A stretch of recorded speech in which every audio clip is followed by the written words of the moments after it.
Hello, everyone, and welcome back to another reading of Underdog. Today, we're gonna be doing episode 2. I don't have a name for this one because I didn't start doing episode names till episode 7, maybe 7 or 8. But today, I'm gonna be reading episode 2, and we're just might as well just get started.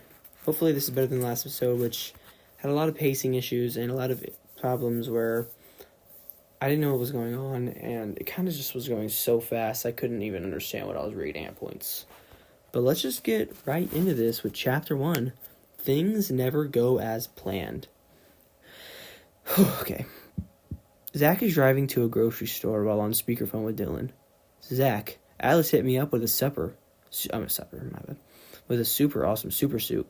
Cool. You told me how there was multiple shockwaves? Yeah, I did. There was 7. Why?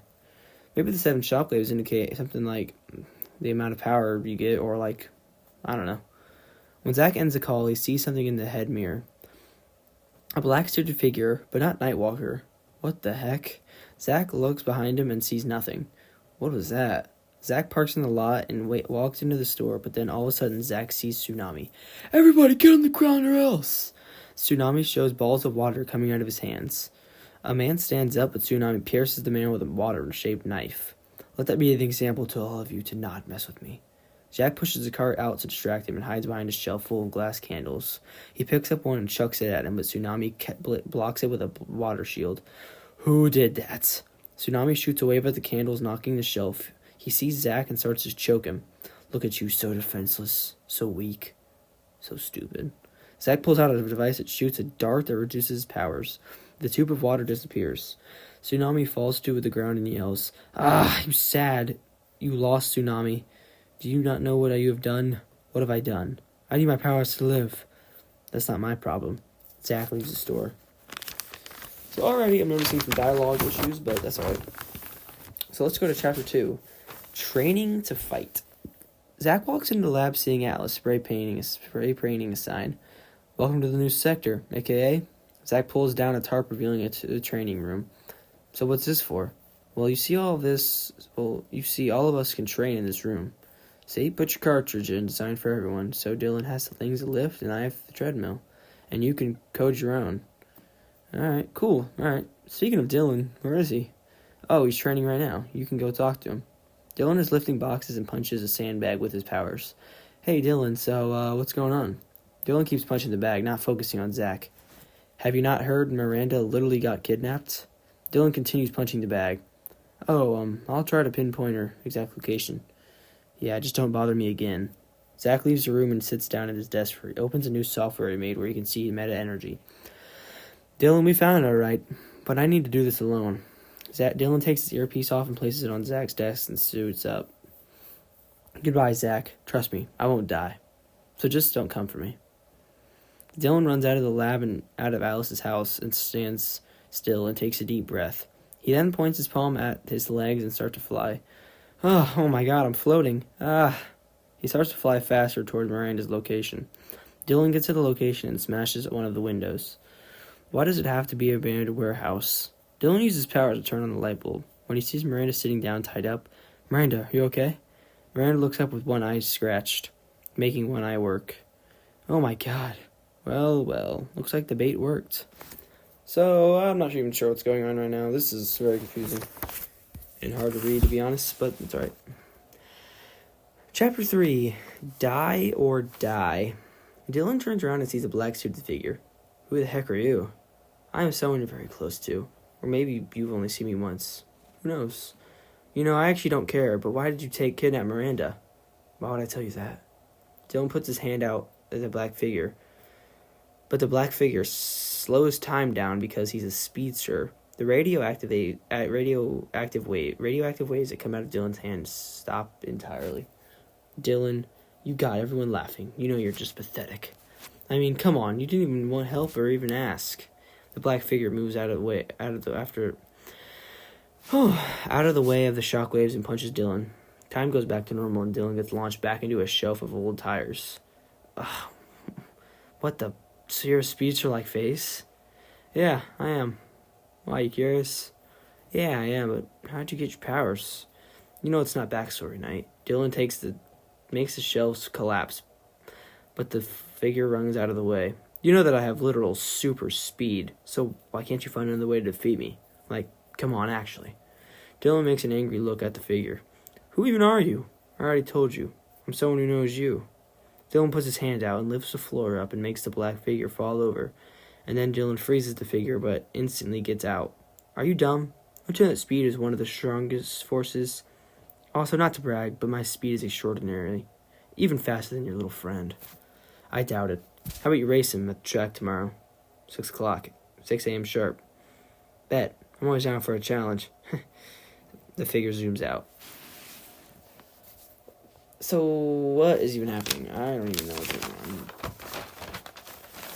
on. Okay. Chapter 4. Seeing something you're not supposed to. Dylan gets back to Alice's lab and tells him about the race. What? Are you serious? You got me into a race with a guy who looks like 3 times faster than me? Why would you do that? Alice has a very worried look. I'm sorry, I didn't want Miranda to get hurt, okay? That's not an excuse for getting me in a race with a guy probably named Subsonic. Oops. Nope, I wasn't trying to make a name for his thing, but still, it has a decent ring to it. Zach walks into the lab and sits on his desk. Wait, is something going on that I don't know? Also, what are the other 2 elevator buttons for? Oh, we don't talk about those floors. We only need the lab and the home button. Also, yeah, I sort of challenged Alice to a race with a speedster named Subsonic. Zach goes down to the elevator. Alright, yeah, I got a date, see ya.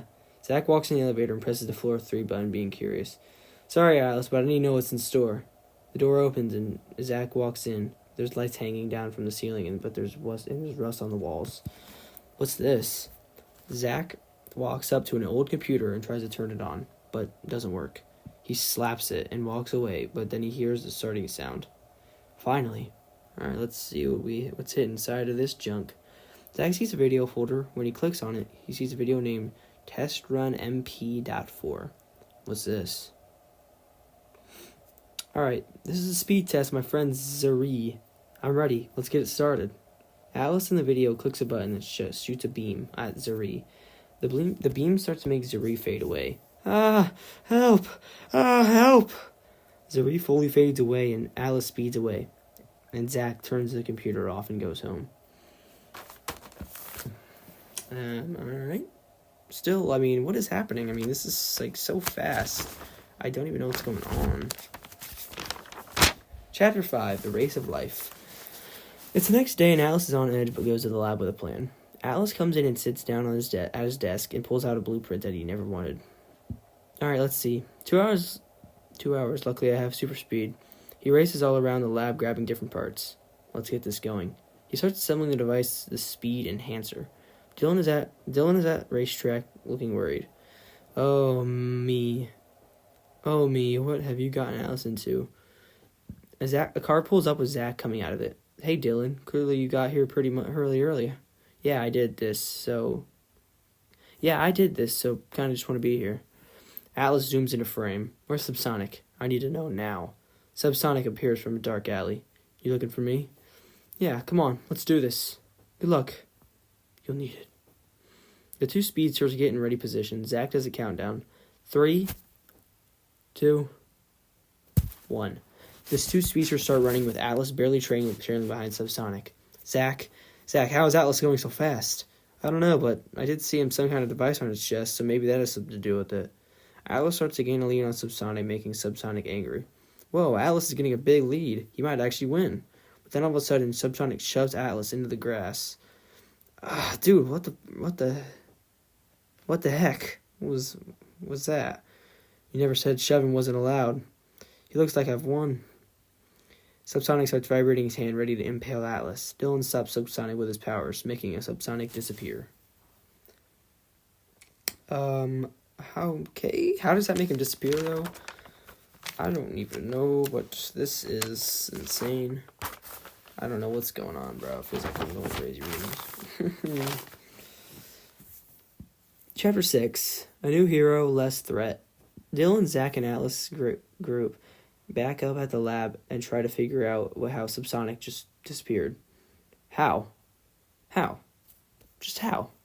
I don't know, Dylan. Guys, just calm down and let me take my suit off. Alice takes the suit off and puts it in the collection. A voice comes from a dark corner. I want to join the team. Alright, what can you do? I know martial arts.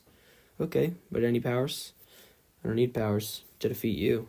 The man starts running at Dylan. Dylan shoots some gravity manipulation at the man, but he dodges it and kicks Dylan back into the wall. See, I could beat you. Alice runs at him, but punches him, knocking him down. Okay, we get it. What's your name? You have a suit? Nightwalker? Cool, new suit. Cool. Now suit? Yeah, okay. What? The Nightwalker pulls out a black fabric suit and changes. Alice instantly recognizes the suit from the bank. You! Wait, I've changed. I've realized that my ways are bad, so please let me join the team. Dylan, Zach, and Alice all look at each other. Fine, yes. Well, wait. We really have to find if you're telling the truth or not. Fine, what do I have to do? You'll be in for a treat. Alice shows Nightwalker the training room. Follow me, buddy. What's this? The lab training room. Give it a shot. Press that button. Nightwalker shrugs and clicks the button. A simulation loads, a test to see what kind of fighting he does. Alright, let's see what this will do. Until Nightwalker gets teleported away. Alice walks in. What the heck? Where did he go? Again, I don't know. I keep introducing new things just over and over and over again, and I do not know what I'm doing back here in here. I don't know. It's a little confusing what I'm doing. Chapter 7, teleporting. But where? It's a dark room, a jail. There's people inside the cells. A man speaks up. Why don't we just go out? You know he's going down the list. You know that? Yeah, I don't really care, dude. An elevator opens. Hello, boys and girls. Subsonic walks out of the elevator. Today, are there... What? Today? Are there... One of you comes out. Another one of you comes out. Nightwalker stands up. Why'd you bring me back here? Because they didn't believe you. It was a process. I don't care. Subsonic points at a big shadow. You're next. An orange monster gets up and comes out of the cell. Takes his portal to the museum. Hide until the showcase starts. The monster nods his head. Alright, clown guy, I'll probably get you next, depending on when Tsunami and Citrus lose. Subsonic speeds off. Still can't believe you put me back in here. Nightwalker slams his fist on the wall. It's like that sometimes, but still, where are we? I don't know, but something seems familiar. But I don't know. It flashes back to Dylan walking home. Yeah, I'm on my way, Mom. Come on. No. Yes, I got the eggs. Alright, see ya. Alice zooms by Dylan. Yo, I was wondering if I could have Thanksgiving with you guys. Yeah, I'm sure, why not? They walked all the way to Dylan's house. Once they get there, Dylan's mom greets them. Hey Atlas, long time, how you been? Good, I'm also getting good grades. Hopefully I'll go to a good college. Yeah, that's good. You can go to the couch while I get the food ready. Okay. Alice sits on the couch. My bad. Again, I feel like I'm just introducing this stuff and then I'm throwing it away anyway, so I don't even know, man. This is very hard to read. I don't have any words for what I'm even reading right now. I feel like I'm in a fever dream. Alright. Chapter 8, Thanksgiving. Dylan's mom brings out the food one by one. So when's your family getting here? Soon, my dad, grandma, grandpa, cousins, and some other friends. There's a ring at the door. I'll get that. Dylan stands up and opens the door. Oh, it's you. A mysterious man walks inside the house. Good to see you too, Dylan. Who's this? Somebody I don't like. But who? One of my dad's friends, which is very sketchy. I could tell. His name is Cleek. At least that's what his gang friends call him. Cleek takes off his trench coat and puts it on a coat rack. Some cold weather, eh? Dylan's mom walks up. Yeah, good thing I got some warm turkey. Yeah. Dylan's mom claps. All right, everybody, come to the table and let's eat. Everyone gets to the dinner table and sits down. Everybody, let's say what we're thankful for. Everybody says something, then gets to Cleek. I'm thankful for all the lives risked in the war fighting for our country. Everybody starts eating until an argument breaks out. Flash is better. No Quicksilver. No Flash. Well, to be honest, FaZe is definitely the best speedster. Who? Cleek looks confused. You don't know who FaZe is? Like the fastest person. Faster than Flash himself? Well, I don't really know. Cleek scoffs and continue eating. How about we just look at some TV, guys? Dylan's mom flips to the news channel and sees some devastating news. Oh my god. What? What? Oh shoot, what? Let me just... Alice and Dylan turn around and see an orange macho wrecking a downtown mall. The end of episode 2. Alright. I have a lot of words for this. So first of all, they tell the orange monster to go to the museum, and then all of a sudden, he's at the mall? Which doesn't make sense. 2, why do we just... each chapter does not feel like it's the same story. Each chapter feels like it is like some different story that is just like, it's like mini stories put into one big story, which I don't know what's going on there. This is just very hard to read. I've gotten a lot better with this nowadays, so at least I think I have. So thank you for listening. I hope you continue to watch these episodes and listen to what I got to say. See ya. Peace out.